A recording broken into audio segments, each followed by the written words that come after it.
అందరికీ నమస్కారం. గౌరవ ముఖ్యమంత్రి గారు ఇవాళ రాష్ట్ర ఆర్థిక శాఖ పట్ల, ఆర్థిక స్థితిగతుల పట్ల సుదీర్ఘమైనటువంటి సమీక్షా సమావేశాన్ని నిర్వహించారు.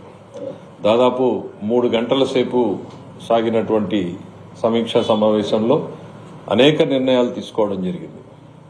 ముఖ్యమంత్రి గారు రాష్ట్ర ఆర్థిక ఇబ్బందులను ఎన్నోసార్లు వివరించాం.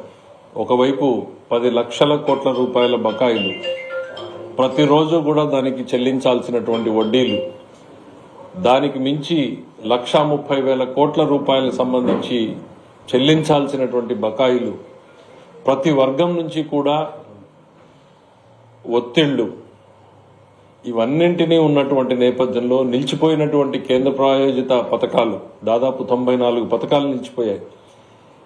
ఇన్ని ఆర్థిక ఇబ్బందుల నేపథ్యంలో ముఖ్యమంత్రి గారు ఏ రోజు సమావేశాన్ని నిర్వహించినా కూడా ఏ వర్గాన్ని మనం ఆదుకోగలం, ఏ వర్గానికి మనం బాసటగా నిలవగలం, ఏ రకంగా వాళ్ళకి సాయపడగలం, ఉన్న ఇబ్బందుల్ని అధిగమించి ఎట్లా మనం ముందుకు పోగలం అనేటువంటి దాని మీదనే సాగుతా ఉంది ముఖ్యమంత్రి గారి ఆలోచనలన్నీ కూడా. అందులో భాగంగానే ఈరోజు సుదీర్ఘమైనటువంటి కసరత్తును చేయడం జరిగింది. నూతన సంవత్సరం, ప్రజలు మనకు ఇచ్చినటువంటి బాధ్యతలున్నాయి. మన కష్టాలు ఎన్నున్నా, మన ఇబ్బందులు ఎన్నున్నా, ఒకవైపు మనం నడపాల్సినటువంటి వ్యవస్థను నడుపుతూనే మరోవైపు మనం ఇచ్చినటువంటి హామీలు ఉన్నాయి. ఆ హామీలను కూడా నిలబెట్టుకోవాలనేటువంటి ఆలోచన, తపన ప్రతి ఒక్కరం కూడా పనిచేస్తా ఉన్నాం. ఇప్పటికే గ్యాస్ పంపిణీ కార్యక్రమాన్ని చేపట్టాం. పెన్షన్లని భారతదేశంలో ఏ రాష్ట్రం కూడా చేయనటువంటి విధంగా పెన్షన్లను ప్రారంభించుకోవడం జరిగింది. అన్నా క్యాంటీన్లను ప్రారంభించుకోవడం జరిగింది. రాబోయేటువంటి రోజుల్లో తల్లికి వందనం కానీ, రైతులకు కానీ ఏ రకంగా ఎప్పుడు ఇవ్వబోతున్నాం అనేటువంటిది కూడా ఇప్పటికే చూచాయిగా వెల్లడించడం జరిగింది. ఇచ్చిన ప్రతి హామీని నిలబెట్టుకుంటూ ఒకవైపు పడిపోయినటువంటి రాష్ట్రాన్ని నిలబెడుతూ పరుగులు పెట్టించే దిశగా తీసుకుపోవాలనేటువంటి ముఖ్యమంత్రి గారి తపన, ఆరాటంతో ఇవాళ ప్రతి ఒక్కరిని కూడా పరుగులు పెట్టిస్తా ఉన్నారు. అందులో భాగంగానే జరిగినటువంటి రోజు సమీక్షా సమావేశంలో ఎన్నో వర్గాల ప్రజల ఆశలు, ఆకాంక్షలకు స్పందించాల్సినటువంటి అవసరం ఉంది అని ఈరోజు దాదాపు 6,700 కోట్ల రూపాయల నిధుల్ని వివిధ వర్గాల ప్రజానీకానికి విడుదల చేసే నిర్ణయాల్ని ముఖ్యమంత్రి గారు తీసుకోవడం జరిగింది. దాంట్లో ఉద్యోగులున్నారు, చిరుద్యోగులున్నారు, రైతులున్నారు, విద్యార్థులున్నారు, మరి చిన్న చిన్న పరిశ్రమలు పెట్టుకున్న వాళ్ళు ఉన్నారు, చిన్న చిన్న కాంట్రాక్టులు చేసినటువంటి వాళ్ళు ఉన్నారు, చివరికి ఎంతో కాలంగా ఎదురు చూస్తున్నటువంటి మా పోలీసు మిత్రులు కూడా అందులో ఉన్నారు.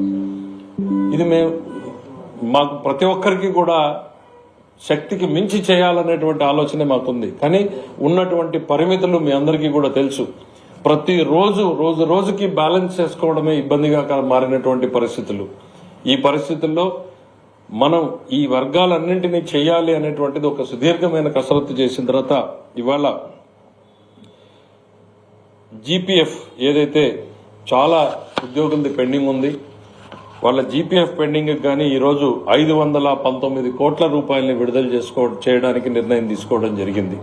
అంటే మా దగ్గర ఉన్నటువంటి బకాయిల్లో నుంచి ఈ 519 కోట్ల రూపాయలని విడుదల చేస్తున్నాం అనేటువంటి విషయంగా ఈరోజు నిర్ణయం తీసుకోవడం జరిగింది.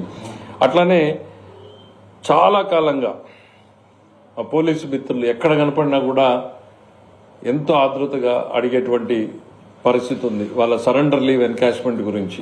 ఎందుకంటే ఎంతో కష్టపడేటువంటి ఫోర్స్, సెలవుల్ని ఉపయోగించుకోకుండా ఆ సెలవుల్ని కూడా ప్రజల కోసం, సమాజం కోసం ఉపయోగించుకునేటువంటి ఆ పోలీసు మిత్రులు ఆ లీవ్ ఎన్కాష్మెంట్ కూడా 2 బకాయిలు ఉండిపోయినటువంటి పరిస్థితి గతంలో మళ్లీ వచ్చినటువంటి కూడా కంటిన్యూ అవుతా ఉంటే ఈరోజు ఒక ఇన్స్టాల్మెంట్ విడుదల చేయాలి అనేటువంటి నిర్ణయాన్ని కూడా గౌరవ ముఖ్యమంత్రి గారు తీసుకోవడం జరిగింది. దీంతో పాటు సిపిఎస్ కాంట్రిబ్యూషన్ దీనికి సంబంధించి ఎంత అమౌంట్ అంటే 214 కోట్లు అప్రాక్సిమేట్లీ. ఇవన్నీ ఎందుకనంటే మనకి పోలీసులకు సంబంధించి కొంచెం పెరగచ్చు, కొంచెం తగ్గొచ్చు, మనకు ఉన్నటువంటి బిల్లుల్ని బట్టి అప్రాక్సిమేషన్ వేసుకుని చెప్పడం జరుగుతుంది. సో అట్లానే 14 సిపిఎస్ కు సంబంధించి దాదాపు సిపిఎస్ కాంట్రిబ్యూషన్ ని ఈరోజు 300 కోట్ల రూపాయలని ఇవాళ విడుదల చేయడం జరుగుతూ ఉంది. దానికి కూడా నిర్ణయం తీసుకోవడం జరిగింది. సరెండర్ లీవులు కానీ లేకపోతే సిపిఎస్ కానీ ఇవన్నీ కలిపి ఒక దాదాపు 1,300 కోట్ల రూపాయలని విడుదల చేయడం జరుగుతూ ఉంది. దీంతో పాటు అతి ముఖ్యమైనటువంటిది విద్యార్థులు ఈ ప్రభుత్వం మీద ఎంతో నమ్మకాన్ని పెట్టుకున్నటువంటి వర్గం.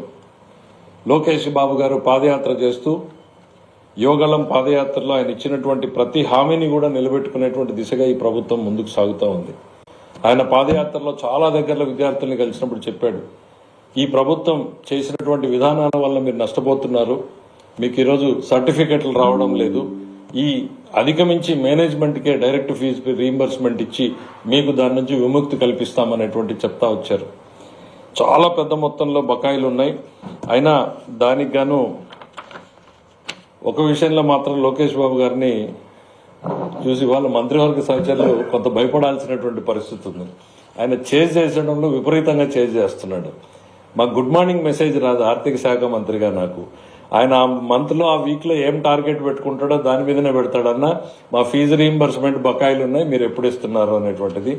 నిజంగానే ఆయన ఒత్తిడికి ఈరోజు అంటే మా అందరికి కూడా బాధ ఉంది. మా అందరం కూడా పిల్లలు ఎంత సఫర్ అయ్యారు, మేమందరం కూడా క్షేత్రస్థాయిలో ఉన్నాం. కానీ ఒక బాధ్యతాయుతమైనటువంటి మంత్రిగా అటు పాదయాత్రలో ఆయన చేసినటువంటి ప్రామిస్ అవన్నింటిని దృష్టిలో పెట్టుకుని ఈరోజు దాదాపు దానికి సంబంధించి 788 కోట్ల రూపాయల్ని రిలీజ్ చేయడం జరుగుతుంది.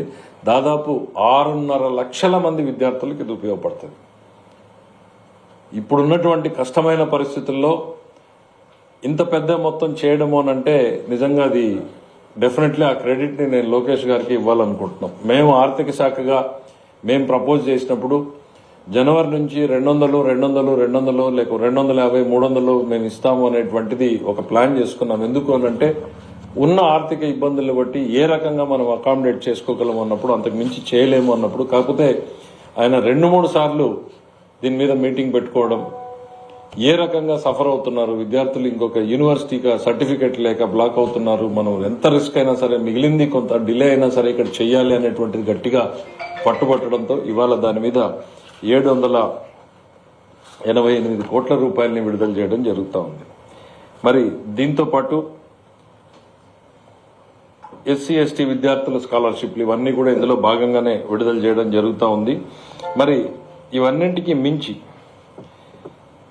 చాలా కాలంగా ఈ ప్రభుత్వం ఆ ప్రభుత్వం లేకపోతే ఈ పార్టీ ఆ పార్టీని చూడకుండా చిన్న చిన్న కాంట్రాక్టులు చేసుకునే వాళ్ళు ఉన్నారు. 1,00,000, 2 లక్షలు, 3 లక్షలు, 5 లక్షలు, 10 లక్షల రూపాయలు చేసుకుని ప్రభుత్వం చుట్టూ 6 సంవత్సరాలు 7 సంవత్సరాలుగా తిరుగుతున్నటువంటి వాళ్ళు నిజంగా మా ఆఫీస్లో కూర్చుంటే వాళ్ళు వచ్చేటువంటి బాధలు చెప్తా ఉంటే ఒక రకంగా ఏంటి ఇంత దయనీయమైన స్థితికి ఎట్లా తీసుకెళ్లగలిగారు, ఇంత నిర్దాక్షిణ్యంగా ఎట్లా ఉండగలిగారు అనిపిస్తుంది. చాలా మంది చెప్తా ఉంటారు, సార్ భార్య హాస్పిటల్లో ఉంది, కూతుర్ని కాలేజీలో జాయిన్ చేయించాలి, పెళ్లి వచ్చింది, లేకపోతే ఇట్లాంటివి చెప్తా ఉంటే చిన్న చిన్న బకాయిల్ని కూడా విడుదల చేయకుండా గత 6 ఏళ్లుగా పెండింగ్ పెడితే ఇవాళ 10 లక్షల లోపల ఉన్నటువంటి అన్ని కాంట్రాక్ట్ బిల్స్ ని రిలీజ్ చేయాలనేటువంటి నిర్ణయం ఈ రోజు తీసుకోవడం జరిగింది. దాదాపు ఇది 26,000 మందికి లబ్ధి జరుగుతుందని మేము అంచనా వేస్తున్నాం. ఇది దీంతో అమౌంట్ ఎంత అనేటువంటిది కూడా చూస్తా ఉన్నాం. ఇది ఆ 10 లక్షల లోపు వచ్చే బ్రాకెట్ లోపల వచ్చే వాళ్ళందరికీ కూడా మేము రిలీజ్ చేయడం జరుగుతుంది. దీంట్లో లబ్ధిదారులు కూడా వాళ్ళకు కూడా డబ్బులు ఇవ్వలేదు, భూమి తీసుకుంది ప్రభుత్వం కానీ డబ్బులు ఇవ్వలేదు, వాటిని కూడా ఇందులో అందరికీ చేయడం జరుగుతా ఉంది. అట్లానే చిన్న చిన్న పరిశ్రమలు పెట్టుకున్నారు చాలా మంది. ప్రభుత్వం వాళ్ళకి ఒకవైపు బిల్లులు పెండింగ్ పెట్టింది, మరోవైపు వాళ్ళకి ఇవ్వాల్సినటువంటి ఇన్సెంటివ్ని పెండింగ్ పెట్టింది.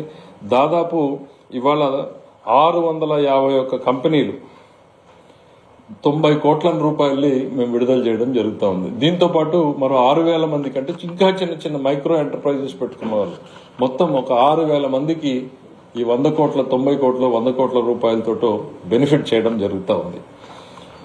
మరి 90 కోట్లు 651 కంపెనీలు, దాంతోపాటు 6,600 మంది లబ్ధిదారులు, అంటే ఇంకా మైక్రో ఎంటర్ప్రైజెస్ చిన్న చిన్న వ్యాపారాలు చేసుకునేటువంటి వాళ్ళు, ప్రభుత్వం నుంచి బకాయిలతో ఇబ్బంది పడుతున్నటువంటి వాళ్ళకి విడుదల చేయడం జరుగుతూ ఉంది. దీంతోపాటు విద్యుత్ శాఖకి సబ్సిడీ ఇవ్వాల్సింది అది రాష్ట్ర ప్రభుత్వ ఖజానా నుంచి చెల్లించాల్సినటువంటిది నిర్ణయం తీసుకుని 500 కోట్ల రూపాయలని విడుదల చేయడానికి కూడా ఈరోజు నిర్ణయం తీసుకోవడం జరిగింది.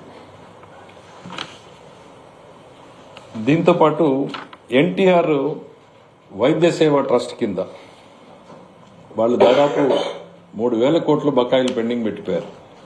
సో దాన్ని కంటిన్యూస్ గా మేము పేమెంట్స్ చేస్తా ఉన్నాం. ఈ రోజు ఒక 400 కోట్లు రిలీజ్ చేయాలని చెప్పేసి నిర్ణయం తీసుకోవడం జరిగింది. దాంతోపాటు మెడిసిన్స్ అండ్ డ్రగ్స్ కి సంబంధించి మరొక 100 కోట్ల రూపాయలని విడుదల చేయాలని చెప్పి కూడా నిర్ణయం తీసుకోవడం జరిగింది. సో టోటల్ గా దగ్గర 6,700 కోట్ల రూపాయలకు సంబంధించినటువంటి నిధుల్ని ఇవాళ విడుదల చేయడం జరుగుతుంది. వివిధ వర్గాల ప్రజానీకానికి విడుదల చేయడం జరుగుతోంది. పండుగ అనేటువంటిది ప్రతి ఇంట్లోనూ జరగాలి అనేటువంటిది మేము భావిస్తున్నాం. ప్రతిరోజు పండుగ కావాలనేంత వరకు కూడా మేము పనిచేస్తూనే ఉంటాం.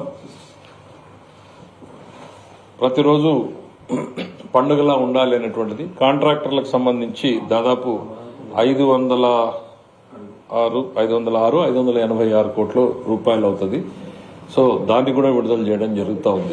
చిన్న కాంట్రాక్టర్లు 5 లక్షలు 10 లక్షల లోపు ఉన్న వాళ్ళందరినీ కూడా క్లియర్ చేయాలనేటువంటి నిర్ణయం తీసుకోవడం జరిగింది. 10 లక్షల లోపు ఉన్న వాళ్ళు 586 ఉంది. ఇప్పుడు ఇచ్చారు స్లిప్ టోటల్ డీటెయిల్స్. సో ఇది మెడికల్ చెప్తున్నాం. అమరావతికి సంబంధించి రైతులకు ఏవైతే బకాయిలు ఉన్నాయో వాళ్ళ కౌలుదారులకు సంబంధించినటువంటి బకాయిలు అమరావతి రైతులు అన్ని కూడా చెల్లించడం జరుగుతుంది. దాదాపు 241 కోట్ల రూపాయలు చెల్లించడం జరుగుతూ ఉంది ఈరోజు. అంటే ఒకవైపు గత ప్రభుత్వ బకాయిల్ని చెల్లిస్తూ, మరోవైపు డే టు డే అడ్మినిస్ట్రేషన్ ని రన్ చేయడానికి ఎక్స్పెండిచర్ పెడుతూ, మరోవైపు భవిష్యత్తులో పెట్టుబడులు తేవడానికి పరిశ్రమల పెట్టుబడులు కావచ్చు, లేకపోతే రోడ్లని బాగు చేయడానికి కావచ్చు, లేకపోతే సాగునీటి కాలువల్ని బాగు చేయడానికి కావచ్చు, ప్రాజెక్టులు కట్టడానికి కావచ్చు, ఇవన్నింటికి నిధుల్ని సమకూర్చి ఈ రాష్ట్రాన్ని మళ్లీ పరుగులు పెట్టించే దిశగా ఇవాళ ప్రభుత్వం పనిచేయాలనేటువంటి లక్ష్యంతోనే మేము ముందుకు పోతా ఉన్నాం. ఎస్, ఇది కష్టమైనటువంటి పని అని మాకు తెలుసు. చాలా ఇబ్బందికరమైనటువంటి పరిస్థితుల్లో ఈరోజు ప్రభుత్వం నడుస్తా ఉంది. పదే చెప్తా ఉన్నాం. ఎందుకు అనంటే ఇవన్నీ చేయగలుగుతున్నాము అనంటే అక్కడ నిధులుండి కాదు, నిధులని సమీకరించుకుని. మీరు చూసే ఉంటారు కేంద్ర ప్రభుత్వంతో మేము చేస్తున్నటువంటి ప్రయత్నాలు. కేంద్రం నుంచి వచ్చినటువంటి సహకారంతో ఇవాళ మేము ఈ కార్యక్రమాలన్నింటినీ చేసుకోగలిగాం. సంక్రాంతి అనేటువంటిది ప్రతి ఇంట్లోనూ జరగాలి, ప్రతిరోజు పండగలాగానే ఈ రాష్ట్రం ముందుకు నడవాలి అనేటువంటిదే మా అందరి తపన కూడా. ఈ ప్రభుత్వం కష్టాలను అధిగమించడానికి ఇంకా టైం పడుతుంది. ఒక ఆర్థిక మంత్రిగా నేను పదే చెప్పేది ఏంటంటే ఇది మంత్రదండంతో ఓవర్ నైట్ అయ్యేటువంటిది కాదు. మేము చెప్పినటువంటి ప్రామిస్లు అన్నింటినీ కూడా నిలుపుకుంటాం. ఇప్పటికే ఇంప్లిమెంట్ చేశాం. రాబోయేటువంటి నెలల్లో మిగిలిన వాటిని కూడా ఇంప్లిమెంట్ చేస్తున్నాం అనేటువంటి చెప్తూనే ఎన్ని కష్టాలున్నా సరే, ఎన్ని ఇబ్బందులున్నా సరే, ఒక్కొక్కటి చిక్కుముడి విప్పుకుంటూ ఒక్కొక్క దాన్ని అధిగమించుకుంటూ చెప్పినటువంటి ప్రామిస్లని, పాత బకాయిల్ని కూడా చెల్లిస్తున్నాం. ఒక రోజు కాదు, 2 రోజులు కాదు. ఇరిగేషన్ ప్రాజెక్టులు ఆగిపోయాయి, మీరు చూసారు రాష్ట్రంలో. రోడ్స్ ఆగిపోయాయి, బిల్డింగ్స్ ఆగిపోయాయి. ఇవాళ అందరినీ కూడా రివైవ్ చేస్తూ వచ్చాం.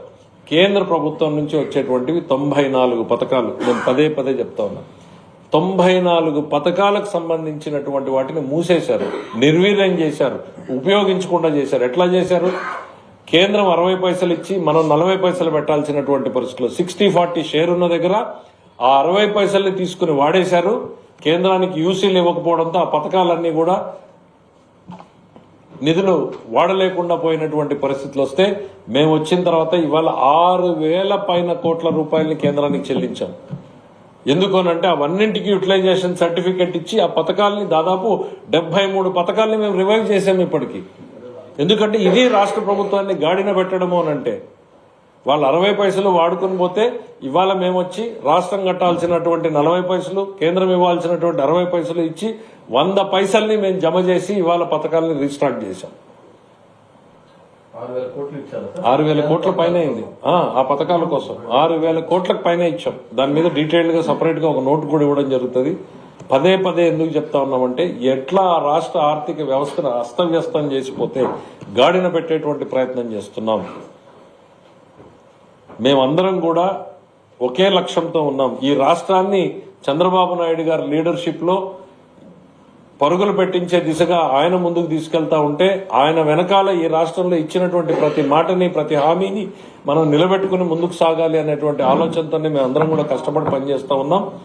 ఈరోజు రాష్ట్ర ప్రభుత్వం ప్రజానీకానికి సంక్రాంతి శుభాకాంక్షల్ని ఈ సందర్భంగా ప్రతి ఒక్కరికి కూడా తెలియజేసుకుంటూ ఈ ప్రభుత్వం మీది, మీకోసమే నిరంతరం పనిచేస్తూ ఉంటుంది అనేటువంటి నమ్మకాన్ని ఈ పండుగ సందర్భంగా మరొకసారి మీ అందరికీ కూడా గుర్తు చేస్తున్నాం.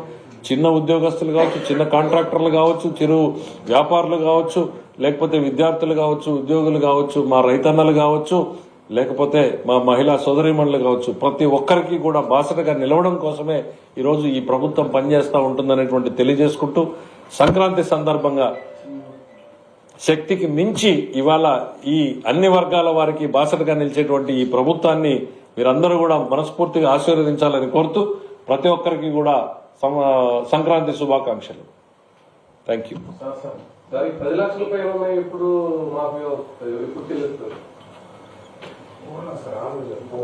ఇవాళ ఒక ప్రయత్నం చేశాం, ఒక ఏజ్ వైజ్ అనాలిసిస్ చేశాం. కాంట్రాక్టర్లలో కూడా 10 లక్షలకు రావడానికి కారణం ఏంటంటే వర్గీకరణ చేసుకుంటూ వస్తా ఉన్నాం. 10 లక్షల లోపు ఎంత ఉన్నాయి, 25 లక్షలు ఎంత ఉన్నాయి, 50 లక్షలు ఎన్ని ఉన్నాయి, కోటి లోపల ఎంతమంది ఉన్నారు, 5 కోట్ల లోపల ఎంతమంది ఉన్నారు అనేటువంటిది చేసుకుని వీళ్లలో మళ్ళీ ఏజ్ వైజ్ అనాలిసిస్ చేశాం. ఎంతకాలం నుంచి ఈ బకాయిలు ఉన్నాయి అనేటువంటిది. సో ఫస్ట్ 2-3 రకాలుగా ఆప్షన్ చేశాం. 6 ఏళ్ల నుంచి వెయిట్ చేసే వాళ్ళకి ఇద్దామంటే 10 లక్షలు కాకుండా 50 కానీ 60 కానీ సరే అట్లా కాదులే, ఒక నిర్ణయం తీసుకుందాం అనేటువంటి దాంతో సుదీర్ఘ కసరత్తు జరిగిన తర్వాత 10 లక్షల లోపల ఉన్నట్టు అన్నింటినీ కూడా క్లియర్ చేయడం జరుగుతోంది. నెక్స్ట్ ఆర్థిక వెసులుబాటు వచ్చే కొద్దీ మేము ప్రతి రంగాన్ని కూడా యాక్టివేట్ చేయదలుచుకున్నాం. రాష్ట్ర ఎకానమీని రివైవ్ చేయడమే మా లక్ష్యం.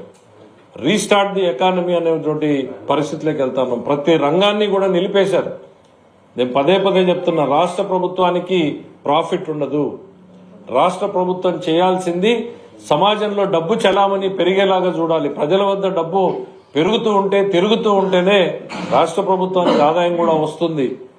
రాష్ట్రంలో సంపద పెరగడం ద్వారానే అది సాధ్యమవుతుంది. సంపద పెంచడం అంటే మీరు చూశారు, ఇవాళ చంద్రబాబు నాయుడు గారు ఒక ఆర్సిలర్ మెటల్ కంపెనీని తీసుకొస్తే 5 ఏళ్లలో 1,50,000 నుంచి 2 లక్షల కోట్ల పెట్టుబడులు. అంటే జీఎస్టీ ఎంత వస్తుందో మీరు లెక్కేయండి. 1,00,000 కోట్ల మీద 18% జీఎస్టీ అంటే 18,000 వస్తుంది. 18,000లో కేంద్రం పోతే కనీసం మనకు 10-12 వేల కోట్ల రూపాయలు వస్తే ఒక స్కీమ్ ని బ్రహ్మాండంగా చేయొచ్చు. ఇది సంపద సృష్టించడం అంటే. ఎస్, మేము ఈరోజు తెచ్చినటువంటి ప్రతి అప్పుని కూడా దాన్ని రివైవ్ చేయడానికి ఉపయోగిస్తున్నాం. ఎక్కడ కూడా ఎకానమీని రీబూట్ చేయడానికి, ఎకానమీని రీస్టార్ట్ చేయడానికి ఉపయోగించాం. మేము చెప్పాము, ఇప్పుడు 74 కేంద్ర ప్రభుత్వ స్కీములని మేము ఈరోజు రీస్టార్ట్ చేశాం. అట్లని మేము ఇచ్చినటువంటి ఏ హామీని కూడా పక్కన పెట్టడం లేదు. ఇప్పటికే హామీలు అమలు చేశాం. రాబోయేటువంటి రోజుల్లోనే మిగిలిన వాటిని కూడా అమలు చేస్తాం అనేటువంటిది ఈ సందర్భంగా తెలియజేస్తున్నాం. Thank you. కొన్ని జాబ్స్ కి సంబంధించి ఫైనాన్స్ డిపార్ట్మెంట్ అప్రూవల్ కావాలన్నారు. ఎడ్యుకేషన్ డిపార్ట్మెంట్ అదేమో వచ్చిందా? ఏమి జాబ్స్ అండి? మా దృష్టిలో అయితే లేదమ్మా. అట్లా అంటే ఫైల్ ఏమన్నా మూవ్ అయింటదేమో. డెఫినెట్ గా రాష్ట్ర ప్రభుత్వం తీసుకున్నటువంటి నిర్ణయాలకు అనుగుణంగానే రాష్ట్ర ఆర్థిక శాఖ పనిచేస్తుంది. దాంట్లో భిన్నాభిప్రాయాలు ఏమీ కూడా ఉండవు అనేటువంటిది స్పష్టం చేయదలుచుకున్నాను. సార్, ఇప్పుడు సంక్రాంతికి వచ్చే వాళ్ళ దగ్గర చాలా చోట్ల టోల్ గేట్స్ అన్ని కూడా 4 కిలోమీటర్లు 4-5 గంటలుగా ఆగిపోయాయి సార్. చాలా ఇంకా తెలంగాణ గవర్నమెంట్ కానీ గవర్నమెంట్ ఆఫ్ ఇండియాతో మాట్లాడేమన్నా ఆ టోల్ గేట్ లెవెల్ క్లియరెన్స్ అని ఇప్పించే ప్రయత్నం చేస్తారు. ఎందుకంటే వారు ఫైనాన్స్ తప్పకుండా మీరు ఇప్పుడే దృష్టికి తీసుకొచ్చారు. దాంట్లో ఏం చేయగలం అనేటువంటిది కూడా, ఎందుకనంటే చూస్తా ఉన్నాం పేపర్లోను, టీవీలోను. మాకు కూడా సంతోషంగా ఉంది. ఇంటికి వచ్చేటువంటి ప్రయత్నం చేసే దాంట్లో వాళ్ళు ఇబ్బందులు పడకుండా తీసుకొచ్చేదానికి ప్రభుత్వం ఏం చేయాలనేటువంటిది కూడా ఖచ్చితంగా మేము దృష్టి పెడతాం. ఇప్పటికిప్పుడు కూడా మాట్లాడి ఎంత మేరకు వెసులుబాటు కలిగించగలిగితే అంత ప్రయత్నం కూడా చేస్తాం.